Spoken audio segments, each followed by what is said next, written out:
അത് രാഹുൽ ഗാന്ധിക്ക് തന്നെ വീട്ടിൽ നിന്ന് തന്നെ മനസ്സിലാവുന്നതാണല്ലോ. ഇവിടെ വന്നിട്ട് പാട്ട് പാടുമ്പോൾ ആലോചിക്കണ്ടേ ആദ്യം എന്തിനായിരുന്നു എന്തോ കൈക്ക് കെട്ടിക്കൊടുക്കുന്ന കാര്യം നമ്മൾ കണ്ടല്ലോ. എന്താ കെട്ടിക്കൊടുത്തത്? ഇതെല്ലാം തമ്മിലുള്ള നിങ്ങളുടെ ബന്ധത്തെ സംബന്ധിച്ചിടത്തോളം ജനങ്ങൾ മനസ്സിലാക്കുന്നില്ല എന്നാണോ നിങ്ങൾ ധരിക്കുന്നത്? ഇതിൽ ഇവിടെ വന്ന് പാട്ടുപാടിയാൽ കാര്യം ശരിയാവൂ? ഉത്തരവാദിത്തപരമായ ഇന്ത്യയുടെ ഏറ്റവും പ്രധാനപ്പെട്ട പ്രതിപക്ഷ നേതാവ് എന്ന രീതിയിൽ പ്രവർത്തിക്കുന്ന ഒരാൾ തരംതാണ രീതിയിൽ വന്ന് കേരളത്തെ അധിക്ഷേപിക്കുന്നതിന് RSകാരും BJPക്കാരെല്ലാം കേരള സ്റ്റോറി പോലെ ഇവിടെയും അതുപോലുള്ള സ്റ്റോറി ഉണ്ടാക്കാൻ വേണ്ടിയുള്ള ശ്രമമാണ് നടത്തിക്കൊണ്ടിരിക്കുന്നത് എന്നുള്ളതാണ് അതിൻ്റെ ഭാഗമായിട്ട് പറയാനുള്ളത്. പിന്നെ കേരളത്തെ സംബന്ധിച്ചിടത്തോളം വ്യവസായ സൗഹൃദമല്ല എന്നാണ് ഇപ്പോൾ ഇവർ ആരോപണം ഉന്നയിക്കുന്നത്.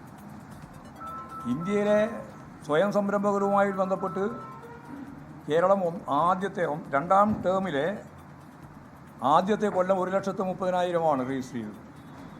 1,00,000 നമ്മൾ അന്ന് ടാർഗറ്റിട്ടത്.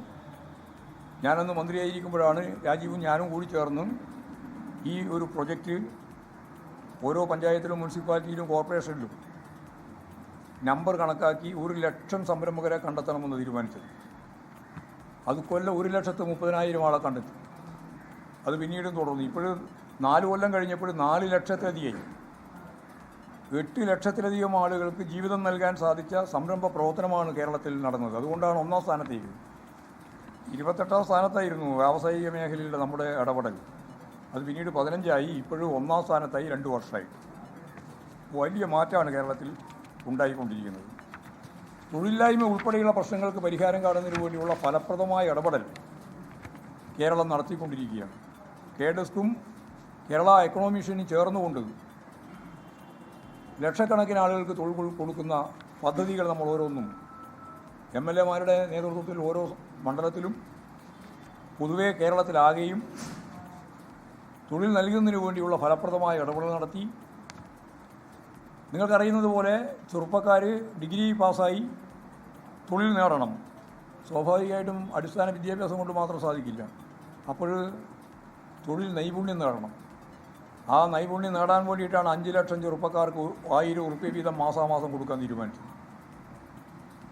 അതിദാരിദ്ര്യം അവസാനിപ്പിച്ചു. ദാരിദ്ര്യം അവസാനിപ്പിക്കുന്നതിൻ്റെ ഭാഗമായിട്ടാണ് 1600 ഉറുപ്പിക ഉണ്ടായിരുന്നത് 2000 ഉറുപ്പികയാക്കാനും തുടർന്ന് ഇനി അത് വർദ്ധിപ്പിക്കാൻ കഴിയും എന്നും പറഞ്ഞു വെച്ചത്.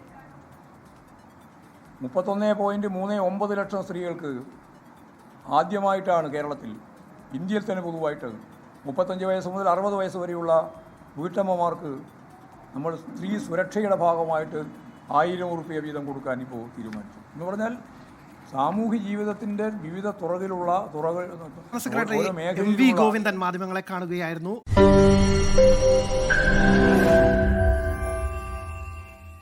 ലോകത്തെവിടെയായാലും ഏത് സമയത്തും 24 വാർത്തകളും ഓഗ്മെന്റഡ് റിയാലിറ്റി പാക്കേജുകളും എക്സ്പ്ലെയിനറുകളും വിശദമായി കാണാൻ ഞങ്ങളുടെ YouTube ചാനൽ നിങ്ങൾക്ക് സബ്സ്ക്രൈബ് ചെയ്യാം.